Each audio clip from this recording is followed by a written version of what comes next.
Thanks for taking the time to watch this video. I apologize because I'm sure I'm much more boring on video than I am in person. And yes, I know those of you that have heard my speech in years past are laughing and saying no way that could be possible.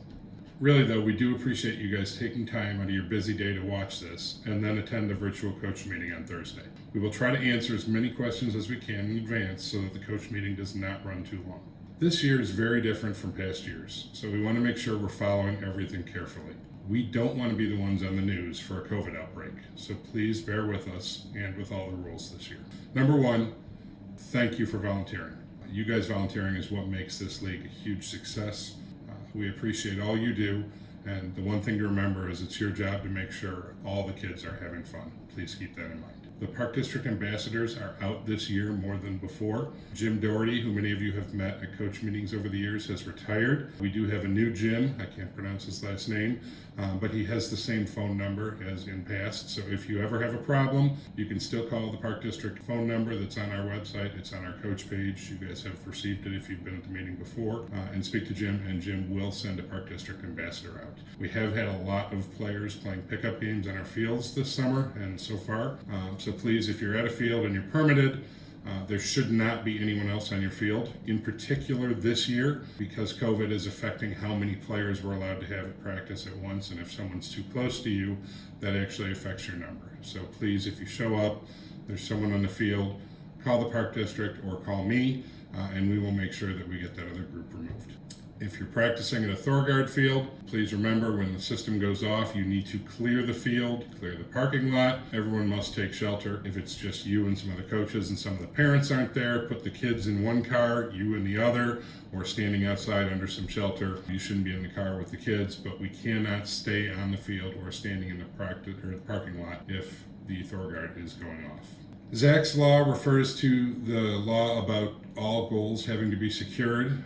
Please make sure you check the goals every time you're at a practice. You guys are liable if you practice and a goal tips over. Seems like about once a year, somewhere in the United States, a child is injured or killed from a goal tipping over on them. So in Illinois, we have to follow Zach's law, and that is that all goals must be secured. If the goals aren't secured, you'll call that Park District number, you can call myself, and then you can still train on the field, just don't use the goals. So stay away from the goals, keep the kids away, and we'll make sure we get someone out there to secure the fields and the goals as soon as humanly possible. Fields are open now for practice. We'll discuss that shortly. And again, remember, fields change from season to season, so just because we may have been permitted to a field in the past does not mean we're permitted right now. So please make sure you check the permits. Those will be posted after the coach meeting, and then you'll be able to know for sure when and where we can practice. And again, if the fields are in bad shape or if they're wet or there's marshy spots, please do not practice on them. And also be aware, Golden Meadows, Eldridge, Pioneer are all parking issues. Please make sure your parents aren't parking illegally or causing problems. We try to keep a good relationship with the neighbors. For rainouts this year, we are going to send out information as soon as we can on the day of the games, and we will actually handle all reschedules this year. And that's partly due to how we have to run things with the pods, which we'll get into a little bit later. And it's also due to the limited availability of fields. We do have some fields available on Sundays. We may be able to play the game the following day. Additionally, if you guys are going to have to make up a game because you know in advance that one of the teams has a camp out with the Boy Scouts or everyone's going to be away for some reason, let us know. We will work to do a reschedule in advance. Instead of you guys requesting a time and place, again, we're going to have to assign one. I know it's not ideal, but that is how it's going to have to work out. We wanted to touch quickly on some of the questions that were asked. Number one, when do we start? September 12th is going to be the first games. So the weekend after Labor Day, September 12th, we are going to try to begin practicing as soon as next week. We will send out those practice schedules, hopefully no later than tomorrow. When will I practice? Due to the limitations on gameplay, and because we can only have children play scrimmage games against teams and kids that they're practicing against, it's all in one pod, we are going to have to assign practice times this year. I know that's not perfect. I know it may cause conflicts with some people. We've already heard from a coach or two that would like us to talk to all the coaches before we schedule. Unfortunately, that's not an option we have. We just have too many people, and we have very limited slots, and we have very limited availability with the paid trainers that we're using. So we had to create the schedule. We apologize for that, but that's how it had to run this year, and we're going to do the best we can to make it work for everybody. If you think you would like to opt out of a trainer session and run your own practice, that is a possibility. However, you have to talk to me first before you do that. Shoot me an email, give me a call, and we can have a discussion about it. We need to make sure that we're following everything, including temperature checks and some other stuff before that happens. So talk to me first. What should I do if I can't attend my trainer session? We're going to do everything we can this year to help you out. Unfortunately, again, as I mentioned, due to our restrictions, we're on a very limited schedule. We have to assign the same kids in the same pod at the same time, and no other player can come to that practice or be within 30 feet. Otherwise, that affects the number in the pod. If we lose track or if we have too many people practicing, the state soccer organizations can shut us down. We're going to be very careful with that. We're going to try and spread things out. And again, it's going to depend on our paid trainers a little bit and where we can slot them in. We have about 100 coaches this year, and a lot of you have multiple teams, so we're trying to factor all that stuff in. It's been very time-consuming trying to build a practice schedule. So we do apologize. We are aware that there's probably going to be a conflict or two. We will do all we can to help out, but unfortunately this is just the hand we've been dealt and we have to stick with.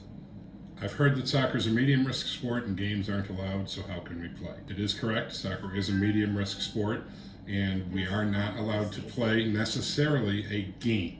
What we are allowed to do is play intra-team scrimmages, and your team can be considered more than just, say, the 10 people that would be on a 7v7 team. So that's why we're calling them pods. We're practicing multiple teams together in one pod, and we're calling that all one team. That team is allowed to play a scrimmage. So we do have a limited number there, but what we are able to do then is have several different teams practicing together, be considered an intra-team scrimmage, and still play. So while in a normal season at U10, you might have 8 games against 8 different teams, this year you might be in a pod with 4 teams, and those 4 teams are going to play each other over and over again during the season. It's not ideal, we know that, but we do feel at least it gives us the opportunity to get out and play. You may hear some complaining. Parents may say, I didn't play just to have a scrimmage every week. We do understand that, but the majority of the feedback we've received from parents, from coaches, is that they are happy just getting out there and getting a game every week, even though it's going to be similar and going to have some of the same players. If they have questions, please refer them to me. Next question is, how will I know who's in my pod and who will we be playing? We are working on that. We are almost done. We've got everything sort of grouped together, and we're just making sure we finalize the final schedules. Once we have that released, we're going to use TeamSnap to help you track. So what's TeamSnap? TeamSnap is an app we use with ECSA, which is the travel club for AYSO. It's been very successful helping us keep track of everyone. It has an attendance function, so parents in advance can mark whether their child is present or not. Another benefit is, with COVID, we are now required to do a health check before every single practice, every single game, every time a kid or a coach or someone shows up. TeamSnap sends out an email 6 hours before the event if you are showing that you're going to attend. So if you've marked no, you won't get that email. But if you've marked that you're going to attend practice today, TeamSnap will send a reminder.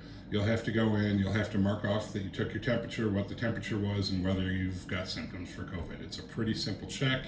It can be done on an app. It can also be done on your PC if you want. But what it does is it allows us to check everyone before they show up to make sure that everyone is being safe and that no one has any symptoms. Obviously, we don't want the coach to have to be standing there taking temperatures before each practice. I'm sure you guys don't want that. I don't want you having to do that. So this puts a little bit of accountability back on the parents, and it helps make sure that everyone has to take responsibility for themselves and make sure that we don't have people showing up that are sick. This will hopefully help us avoid any kind of spread of COVID.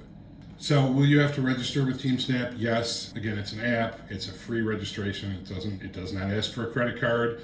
It just allows you to put in your name and your email. One of the really nice benefits is once you've created an account, you're able to add as many people to your player as you would like. So if you have a babysitter, if you have grandparents, if you have someone else who will be taking your kid to games and practices, they can set up their own TeamSnap account. You can link it to yours. And so when we send out an email about something like a rainout, they will also get that notification. So it'll help solve some of the communication problems we've always had over the years.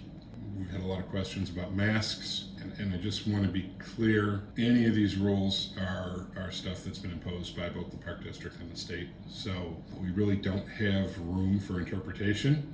The rules are all spectators and coaches have to have their masks on at all times. Players sitting out of the game on the bench are also required to wear their mask. Players on the field are not. They can choose to wear a mask if they'd like. I think most kids choose not to, but they do not have to wear a mask while they're on the field playing. We've heard some questions. My child has asthma. If they come off the field, I can't just slap on a mask right away. Yes, we understand. I don't think anyone in our organization or any of our coaches are out there wanting to be the mask police. If a child's coming off the field, having a hard time breathing, is coming off the field to get some water, we don't need to have a mask on right away. Once the child has sort of settled in and relaxed and is sitting on the bench, at that point, yes, we do want them to take and pull their mask on. Additionally, parents are normally going to want to sit right on the sideline. We all know that. If they sit right on the sideline, they are now considered part of the pod, and that reduces our ability to have games. We need them to sit 30 feet back from the field. You don't need to be out there with a tape measure. I guess what we're really trying to avoid is the parents crowding up on the edge of the field. Please ask them to spread out. This year, they are allowed to sit around all four sides of the field. You know, in years past, you're not allowed to sit near the goal areas or behind the goal. Due to social distancing issues, that is now allowed by all soccer organizations this year. So parents can sit behind or spread out. They can be on opposite sidelines. Again, this is all not an ideal AYSO situation, but it is a situation that we want to have so that we can all have the kids out there playing and everyone can watch the games. Please do the best you can to have everyone spaced out. The big one, here's the difficult question. What do we do if someone on the team or near the team tests positive for COVID? First things first, I would ask that you notify myself and our safety director, Matt Doherty. Please just let us know right away and we will help walk you through the steps. So what will those steps be? First thing is, if it is an actual team member, a player, or a coach that tests positive for COVID, we're going to delay the entire pod. We're going to put the pod on quarantine for 14 days. I think it's just best to be safe rather than sorry. That's the recommendation we've gotten from the Illinois Youth Soccer Association, the DuPage County Health Department. So if an actual player or coach tests positive, we're just going to delay everything 2 weeks. We've got rain dates. We're just going to take your game. We're going to cancel this week. We're going to cancel practice. We're going to cancel next week. And we're just going to move you guys back 2 weeks. And we'll do some follow-up, making sure that there's no other positive tests or no other symptoms from anyone, and we'll just work with everyone to the best that we can. If it's a parent or a grandparent or the nanny or someone else peripherally, we're going to ask that player to quarantine for 14 days. So we may not quarantine the entire pod. Again, some of this is going to depend on the situation, and is, at a parent that's been at every practice, well, maybe then we do look at quarantining the pod. We want to handle each of these situations on an individual basis. And as much as I would love to give you a straight answer that says this is absolutely what we're going to do, I hate to do that because we may have to be more severe. We may have to quarantine the pod even though we wouldn't have wanted to. Any news you hear, any symptoms, anything you get, please notify myself and Matt Doherty, and we will go through the steps with you to help you work it out. My name is Matt Doherty, and I'm the Child and Volunteer Protection Advocate for AYSO 399. My role is to help you understand the safety practices and protocols that are put in place to protect you as the coach and to make sure our players have a safe and healthy season. Let's start with the practices. It's important that we have at least 2 adults at every practice for each team. And just as important, that 1 adult is the same gender of the team that's practicing. Now this year will be a little different because we have paid trainers running our practices. So what that means for you as the coach, that if you're at the practice with the paid trainer, that'll satisfy the 2 adults as long as one of you are the same gender of the team that's practicing. It's important that we have 2 adults there in case the player gets hurt, needs to use the restroom, or something else, so that we know that the players can be accounted for and tended to in a safe manner, and that we don't lose track of our athletes. The player forms. For those of you who have coached in the past, you know how important these player forms are. It's important that every coach have the player forms with them at practices and games. We're going to be emailing you a PDF of the player forms for your team. We're allowing coaches to have those forms on them via PDF on their cell phone or tablet, or if you prefer the more traditional route of printing them out, we welcome that as well. Now keep in mind that if you have an assistant or a parent filling in for you at a practice or at a game, you need to give that parent or assistant coach access to those forms because they need them with them. In addition to the player forms, this year the Park District is requiring that we fill out a waiver for every player and volunteer. I'd encourage you to keep those waivers with your player forms because if we're approached by the park district at any time during a practice or a game, we need to be able to show them that we have waivers in place for all of our players. Finally, AYSO does provide insurance for its volunteers. In order for that insurance to be effective, a few things have to be in place. Now, a lot of these things through the Blue Sombrero registration tool are already done as part of the registration process. For instance, the volunteer form, that's already done. We need a record of having completed your Safe Haven training, which you should be doing through the Blue Sombrero training module, as well as your division-specific coaches classes, which can also be done through Blue Sombrero. And finally, you need to comply with all rules, trainings, and certification for AYSO. Now, in the event a player does get injured, it's important that the coach fills out an accident form. These accident forms can be found on the AYSO 399 webpage. Now, if a player gets injured, let's make sure we have the player attended to and that we get them the proper medical attention that's required. But as soon as possible after that injury is completed, we would like you to go on, download that accident form, fill it out, and submit it to myself, Matt Doherty.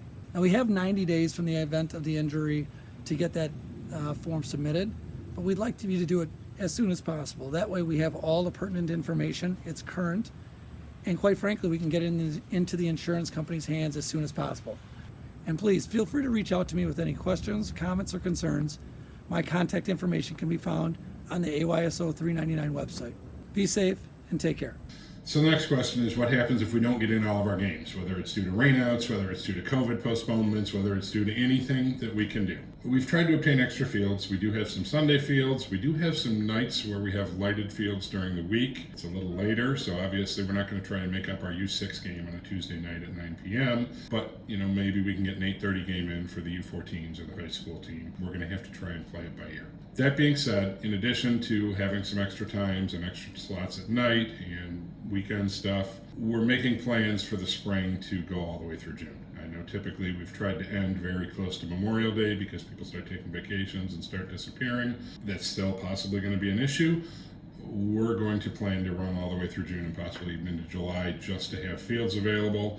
And if we have to increase the size of our spring season to 10 games, to 12 games, whatever it may be, we're going to explore that possibility. The goal being every single player gets their 16 games between the spring and the fall so that we give them what we're promising, because we do want the kids to have the games.